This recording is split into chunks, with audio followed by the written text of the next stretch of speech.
Hey Falcon fans, I'm Thomas Mott. Welcome to Atlanta Falcons Today. It is mailbag time. We are heading into the weekend. I want to answer as many of your mailbag questions you submitted earlier on this week. First, though, if you want to get in on next week's show, go down below, use the hashtag Falcons, and ask any question you possibly could want. And I'll probably pull it, as I did for a lot of these questions from last week's mailbag video. So go down below, ask your question. Got to be a subscriber to get on the show, though, so do that while you're down there as well.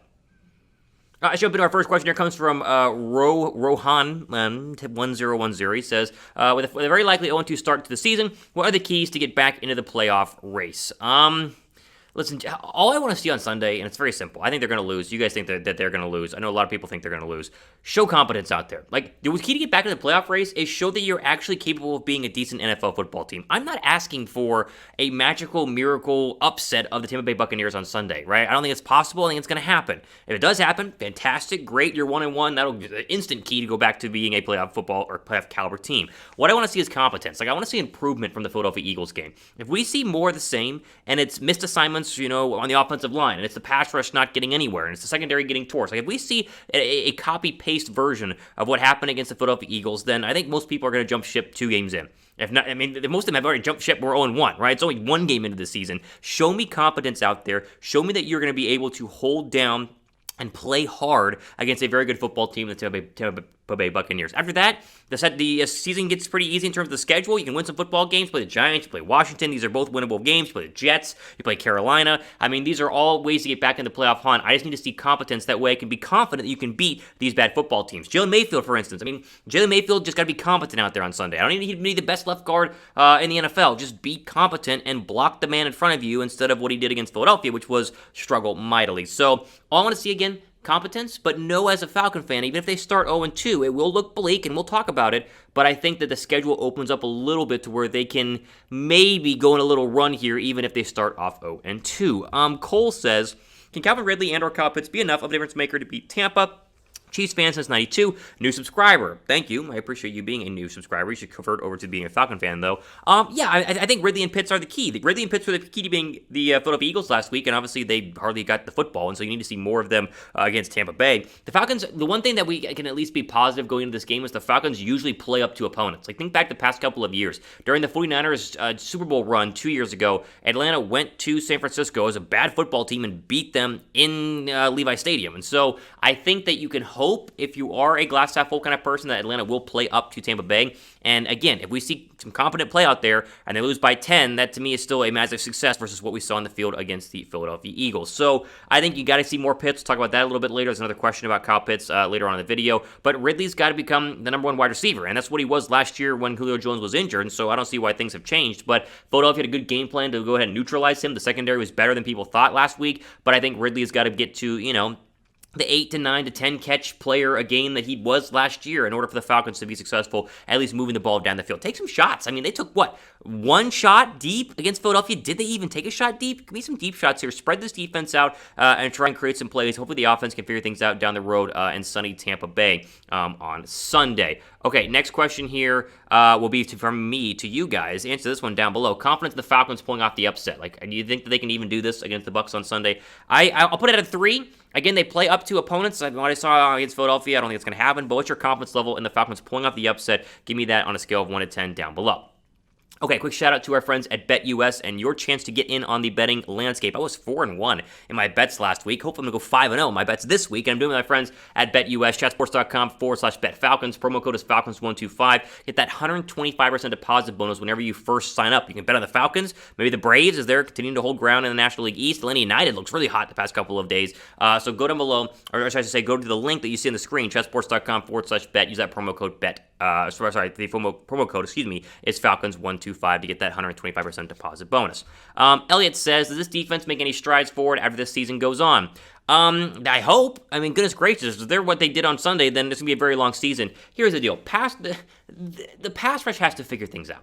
Now, that doesn't mean they have to be top 10 in the league. They're going to be top 15 in the league. But what I saw watching the film, especially, I did some breakdown on my Twitter, I reposted some breakdown on my Twitter, @RealThomasMott, is that the defensive ends, Dante Fowler, I mean, they did nothing on Sunday against a very good offensive line. Yes, that's true, but the pass rush has got to get better. And they don't have to be, again, world beaters. Just give me a sack. Like, give me a sack and some pressures. They got one sack of Jalen Hurts last week, and that was basically it. The guy ran all over the place and did whatever he wanted. I think this defense can be okay. I think it can be decent, but I think we were also promised that, Dean Pease would be a world fixer, and that he could take the bad talent that they have and turn them into good, and that might not actually be the case. Make sure you guys are subscribed to the channel as we keep going here. Go down below, hit that red subscribe button. That's the best way to be in and involved on everything that happens here, as we will break down the game on Monday, get news and rumors, do more mailbag videos, everything you could possibly hope for regarding your Falcons, all covered here. Help us out to grow the channel by going down below and subscribing. GBaby478 says, at what point do we say Matt Ryan invites the defense into the backfield by not throwing downfield, hinting, looking the same as forever?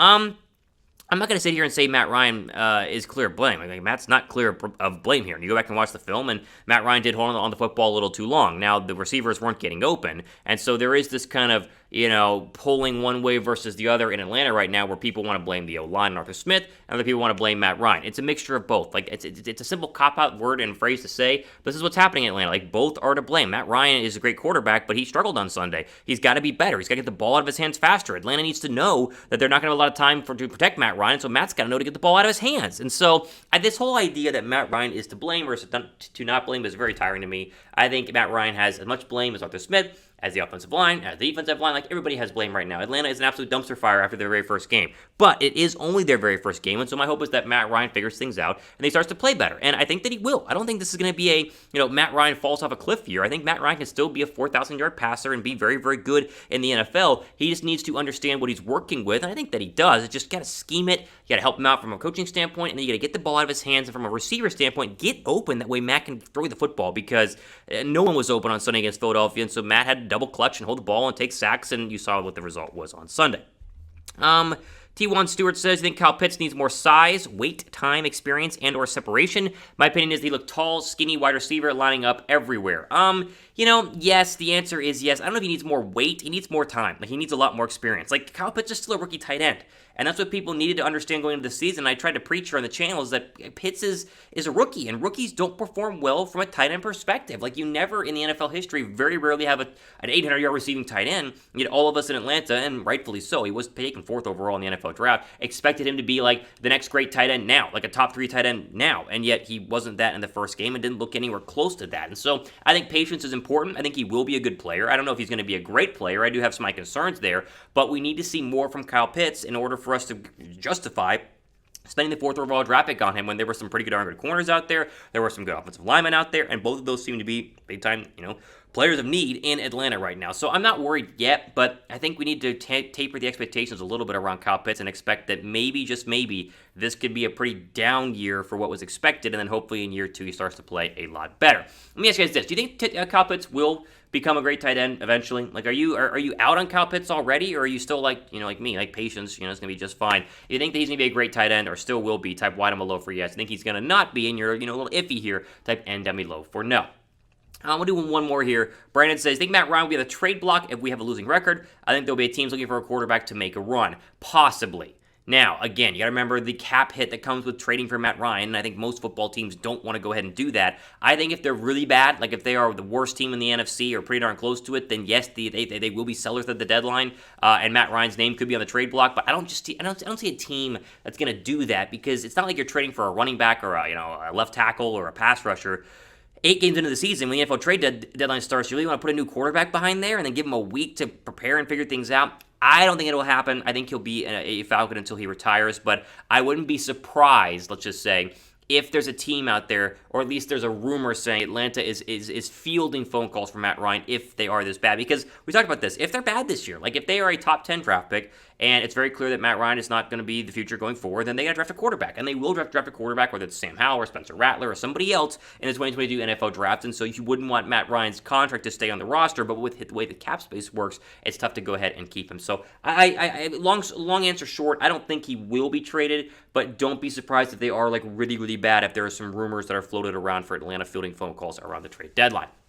Okay, again, use the hashtag Falcons in the comment section to be a part of our next mailbag. We are out of time on this one. Didn't get to every single one of your questions, but I'll try to do as many as I can next week. So go down below, use the hashtag Falcons to ask away, and as always, be subscribed to the channel. That way you can be a part of all of our latest and greatest upcoming videos. I'll break down the game on Monday morning, as I always do. Hopefully we're breaking down a miracle upset win. That's my hope. If not, we'll, of course, console together and see just how bad it was if they lose to the Tampa Bay Buccaneers. All time for today here on our Atlanta Falcons Today mailbag video. I'm your host, Thomas Mott, signing off for the rest of your day.